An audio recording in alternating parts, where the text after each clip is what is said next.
예, 인도네시아 발리에서 이제 서초동 검찰로 가보겠습니다. 6위부터 볼까요? 민주당 이재명 대표의 최측근인 정진상 실장이 오늘 오전 피의자 신분으로 검찰에 출석해서 지금도 조사를 받고 있습니다. 비공개로 출석을 했는데요.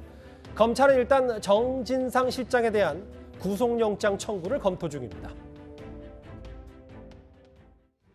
로그기록, 대장동 관련 언론 기사 8건을 검색한 인터넷 접속 기록, 검색 기록, 그리고 그 찢어진 메모 용지, 그리고 파쇄된 종이 한 문큼, 이것이 검찰이 확보한 결과입니다. 정진상의 압수수색 영장에는 제가 세어보니까 72번인가가 이재명 대표의 이름이 나와 있어요.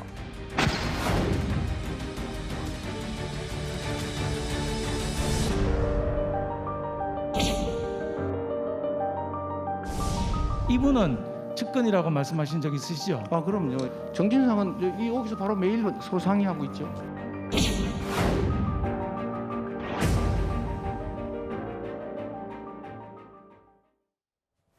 사실 정진상 실장이라고 알고 있는 저희 시청자 저 포함 말씀하가지고 저 단 한 장 이 사진 하나예요. 공항에서 찍힌 걸로 보이는 이 사진.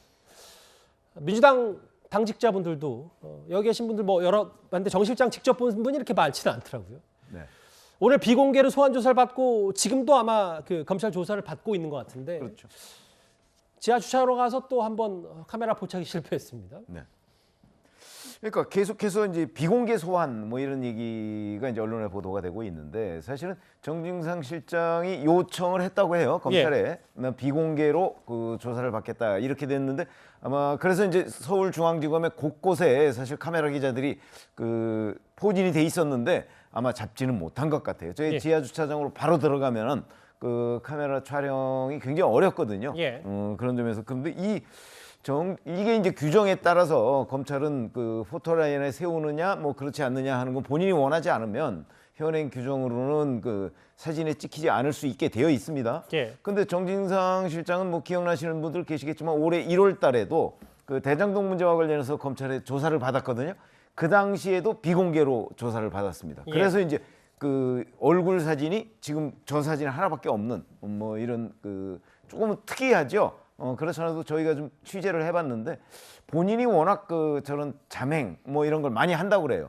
그건 뭐 성남시에 있을 때도 성남시에서 이재명 성남시장의 그 최측근으로서 실세 역할을 한 것으로 알려져 있는데도 정진상 당시 그 정책비서관을 봤다는 사람들이 별로 없을 정도로 본인의 스타일이 저런 것으로 보인다. 그러나 이제 구속영장이 뭐 청구될 가능성이 대단히 높다고 하니까 그렇게 되고 뭐 나중에 기소가 되면 어차피 법정에는 그 모습을 나타낼 수밖에 없는 거 아니겠습니까?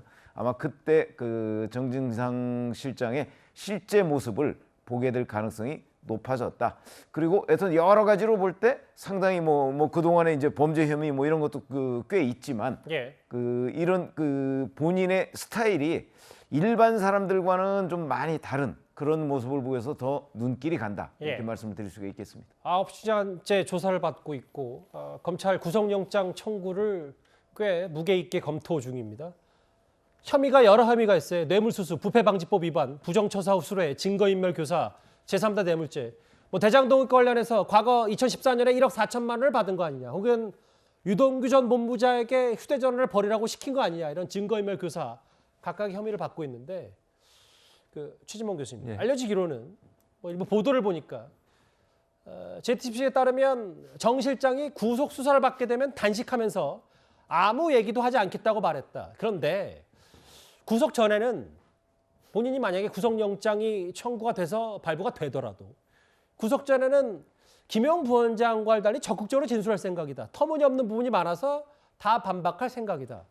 김용 부원장과의 진술 태도가 왜 좀 다르다고 봐야 됩니까? 그러니까 저는 일단 이렇게 생각해요. 지금 현재로서는 구속영장, 물론 뭐 제가 개인적으로 예측하는 구속영장 청구할 것 같은데 그 전까지는 어쨌든 다퉈보겠다는 얘기 아니겠습니까? 정진상 실장은 본인은 돈을 한 푼도 받은 적이 없고 뇌물을 받은 적이 없다고 주장을 하고 있기 때문에 그 부분에 대해서 지금 논란이 되고 있는 여러 사안에 대해서 정진상 실장 측에서 입장을 최대한 얘기를 하겠다는 거죠. 그래서 이게 나중에 이제 구속영장이 청구가 되더라도 그 부분에 법원에서 판단을 받아보겠다는 의미인 것 같고요. 예. 그러나 이제 구속영장이 만약에 발부가 돼서 구속된 상태에서 조사를 받게 되면 묵비권 행사할 가능성은 저는 있다고 봐요. 다만 지금 단계는 아직 구속영장이 청구되지 않았고 또 청구돼도 법원이 발부할지 발부하지 않을지를 몰라요. 지난번 김용 부원장 같은 경우는 체포영장이 발부가 됐지만 정진상 실장 같은 경우는 체포영장이 부결이 됐어요. 발부가 안 됐어요. 기각이 됐죠. 기각이 근데 이제 됐어요. 검찰의 설명은 김영부 원장은 검찰의 소환 자체도 불응했기 때문이었기 때문에 체포영장이 발부가 됐고 예. 정진상 실장은 뭐 나오기로 했기 때문에 그 그러니까요. 기각 정도다 뭐 이렇게 그러니까 얘기했어요. 수사에 적극적으로 협조하고 예를 들면 예. 조사도 열심히 받겠다고 얘기하고 이런 과정이 돼서 구속영장이 만약 발부가 안 된다고 하면 묵비권보다는 적극적으로 본인 의사를 개진할 가능성이 있다고 보여지고요. 예. 그래서 아마 구속영장이 발부가 되는 상황이 된다고 하면 또 어떤 상황이 될지 모르겠지만 그 전까지는 본인의 의견을 적극적으로 개진해서 다퉈보겠다 이런 의지가 있지 않나 이렇게 생각합니다.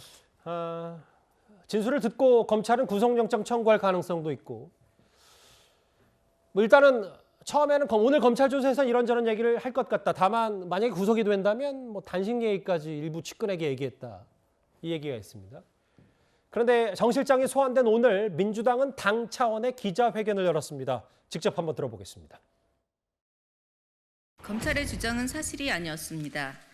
정 실장이 2019년 살았던 아파트 사진이 보입니다. 유동규가 올라갔다는 계단 바로 앞이자 아파트 동 출입구부터 CCTV가 설치되어 있습니다. 어디를 어떻게 들어오든 CCTV에 사각지대가 없는 구조입니다.